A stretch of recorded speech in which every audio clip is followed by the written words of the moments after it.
Israel का भांडा फूट चुका है। जी हाँ, कुछ ऐसा बड़ा खुलासा हो गया है इजराइल के अपने डिफेंस मिनिस्टर के द्वारा, जिसकी वजह से ये साफ साफ पता चल चुका है कि नेतन्याहू के जो मंसूबे थे गाजा सिटी को लेकर वो क्या थे। वो शुरुआत से उस जगह को हथियाना चाहते थे। हमास तो एक बहाना था। अब जाके असलियत और चीजें सामने आई है कि कैसे धीरे धीरे करते करते उस शहर को हथियाने की पूरी कोशिश की गई थी। कैसे उस मुकाम पे जाने की कोशिश की थी कि जहां पे वो पैलेस्टीन को अपने हाथों में रख लेंगे और पूरे गाजा को एक रियल स्टेट बिजनेस में कन्वर्ट कर देंगे। जी हाँ, आप शौक मत हुइए, ये कोई बेबुनियादी चीज नहीं है, बल्कि इजराइल के पुराने आर्मी चीफ रिजवी साहब ने अपने स्टेटमेंट में अब ये बताया है कि कैसे इजराइल की पूरी ये जो एक टारगेट था कि गाजा सिटी को कम वॉयलेंस के साथ कैसे हथियाया जाए। जी हाँ, उन्होंने बोला है कि करीबन 2 लाख लोगों को या तो हमने मारा है या तो उसमें से इंजर्ड है। आपको बता दूं कि पैलेस्टीन की जो पूरी पॉपुलेशन है वो 2.2 मिलियन है। उसमें से अगर आप 2 लाख आप पूरे लोग इंजर्ड हो गए, चीज हो गए, तो करीबन 10% लोगों को आईडीएफ ने अभी तक मार गिराया है। रिजवी साहब कहते हैं कि हमने जो पूरी वॉर की है उसके अंदर क्या कहते हैं, हमने इंटरनेशनल जो पॉलिसीज थी और जो चीजें थी गाइडलाइंस उसको कम्प्लीटली इग्नोर किया। हमने बस थोड़ी बहुत रिस्पॉन्सिबिलिटी और लीगल एडवाइजरी हमने क्या कहते हैं जारी कर दी कि हम ये करने वाले वो करने वाले, वो भी एक दिखावा था। असलियत में हमने कभी भी जो लोग थे वहां पे गजा सिटी के अंदर उनको इनफ टाइम नहीं दिया कि वो उस जगह को वो हटा सके, उस जगह से वो भाग सके अपनी फैमिलीज के साथ। हम क्या करते थे कि अगर कल हम वो क्या कहते कोई अटैक करने वाले हैं तो आज रात में हम उनको बोलते थे कि जाओ, फोर्स करते थे कि भागो। तो ना वो अपनी पानी, इलेक्ट्रिसिटी, ब्लैंकेट्स, बेड्स, डॉक्यूमेंट्स सब कुछ छोड़ के उनको जाना पड़ता था, और सबसे महत्वपूर्ण खाना। उनके हिसाब से आईडीएफ ने गजा के लोगों को कंप्लीटली फोर्स किया है भागने के लिए, एक ही अपने ही शहर के अंदर इधर से उधर, उधर से इधर, इधर से उधर, वो यही करते रह गए। और उनका पूरी की पूरी बॉम्बार्डमेंट के थ्रू सब कुछ एक डिजास्टर के अंदर डाल दिया गया। जी हाँ, ये रिजवी साहब का खुद का कहना है। उन्होंने ये भी बताया कि कैसे ये पूरी फाइट के दौरान हमने हमारा टारगेट क्लियर रखा था, जिसके अंदर इतने लोग इंजर्ड हुए। इस टाइम पे खाने का जो प्रावधान था कि कैसे कि 10 लोगों का खाना अगर चाहिए होता था तो 5 लोगों का खाना जाता था, उसके बीच में मारपीट होती थी, फिर वहां पे मौतें होती थी। तो ये सब कुछ एक सोची समझी इजराइल की साजिश थी, जिसके तहत चीजें इतनी ज्यादा खौफनाक हुई गजा के अंदर। मैं आपको बता दूं दोस्तों कि गजा को अगर आप इस टाइम पे देखेंगे तो वहां पे अबॉर्शन, क्या कहते हैं, अबनॉर्मल प्रेगनेंसी, फिर उसके बाद से खाने की सिचुएशन, सब कुछ बहुत ही ज्यादा खराब हो चुकी है।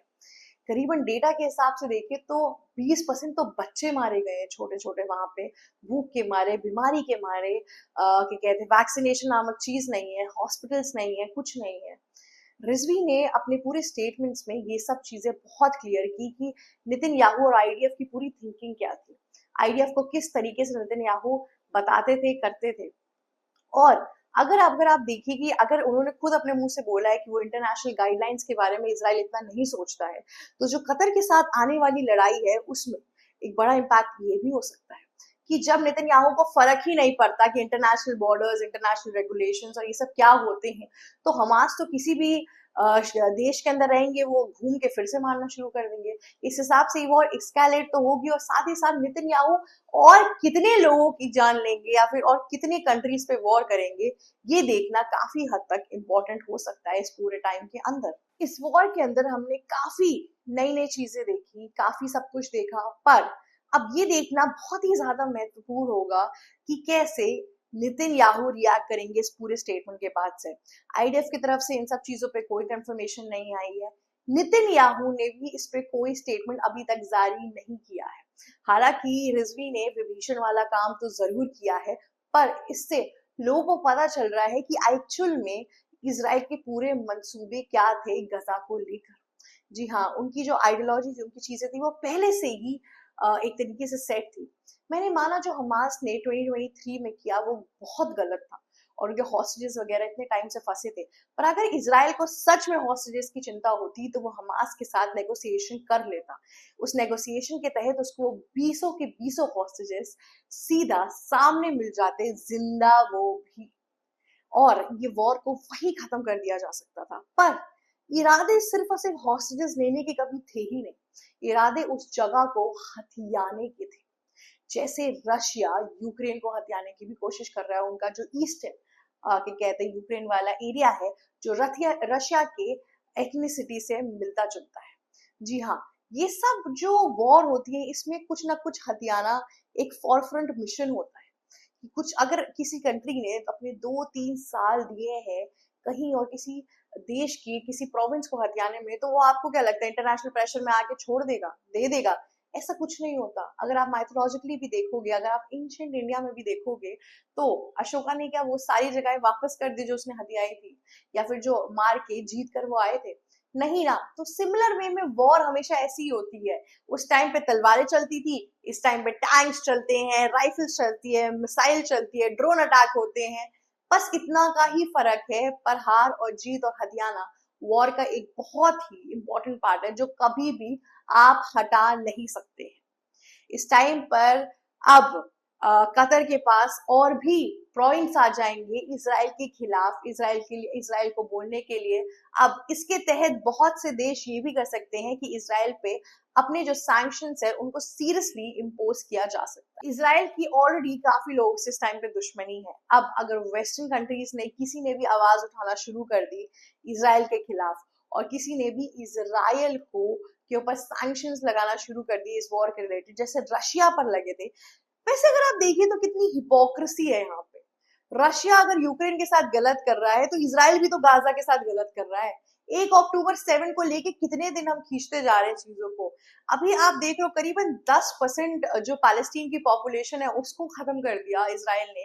पूरा जेनोसाइड चल रहा है वहां पे। उसके बावजूद भी सारे सैंक्शंस रशिया के ऊपर, इसराइल के ऊपर आज सच कोई सैंक्शन ही नहीं लगे कि जिस वजह से वो वॉर फंड ना हो पाए। यूएस प्रेसिडेंट डोनाल्ड ट्रंप बस अपने ट्वीट पे निंदा करते रहते हैं इस चीज के, पर असलियत में when it comes to action वो इस पे कोई एक्शन नहीं ले रहे हैं। यही पे दिखता है सूडोपना इन लोगों का। दोगलेबाजी जो शब्द होती है ना, मैं उसकी बात कर रही हूँ। तुम्हें रशिया से बहुत प्रॉब्लम थी कि वो वॉर कर रहा है, तुमने उसकी वजह से इंडिया पे भी टैरिफ लगा दिया। तुमने एशियन कंट्रीज एक साथ मुंह मोड़ लिया क्योंकि तुम्हारी बातें नहीं सुनी गई, तुम्हारे टैरिफ को नहीं देखा गया। और यहाँ पे जो इसराइल गाजा के साथ कर रहा है वो बहुत अच्छी चीज है, वो बहुत अच्छा कर रहा है। तो इन पे भी सैंक्शंस लगाओ ना, पर वहां नहीं लगाओगे ना, वहां लगा दोगे तो तुम्हारे हथियार कैसे बिके जाएंगे। तो ये सब जो पूरा आप देख रहे हो पॉलिटिक्स किस तरीके से रिवॉल्व होता है, जियो पॉलिटिक्स में चीजें कैसे बिजनेस और ट्रेड के ही द्वारा सिलेक्ट की जाती हैं। सो इस वॉर का क्या एंड है और कैसे होगा ये तो नहीं पता, पर इस स्टेटमेंट के बाद से जो एक छवि दिमाग में आ रही है, जो लोगों का दोगलापन बाहर आ रहा है, वो काफी क्लियर हो चुका है कि ये लोग टारगेटेड चीजें करते हैं कंट्रीज को गिराने के लिए, और इनका मेजर फोकस एशियन कंट्रीज होती है। अपने वेस्टर्न एलाइज और अपनी चीजों में वो ज्यादा हद तक तब उनको आग बंद कर लेते हैं, पट्टी बांध लेते हैं, उन्हें कुछ ऐसा नहीं दिखता है। जी हाँ, तो अब देखते हैं कि गजा का क्या होगा, इंटरनेशनल बॉडीज का क्या होगा।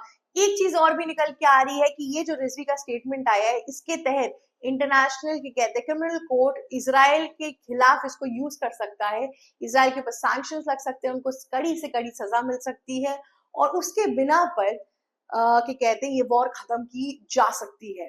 पर देखना ये होगा कि नेतन्याहू के पास इसकी भी कोई तरकीब है कि नहीं। आज के लिए बस इतना ही। नमस्कार, मेरा नाम श्री चित्रांशी है और आप देख रहे हैं एबीसी हिंदी। अगर आपको मेरी खबर अच्छी लगी या मेरी स्टोरी टेलिंग अच्छी लगी तो हमें प्लीज लाइक, शेयर, सब्सक्राइब और कमेंट करना मत भूलिएगा। Thank you so much for watching us. Stay tuned. ABC Hindi news, आज ही जुड़िए हर खबर के साथ।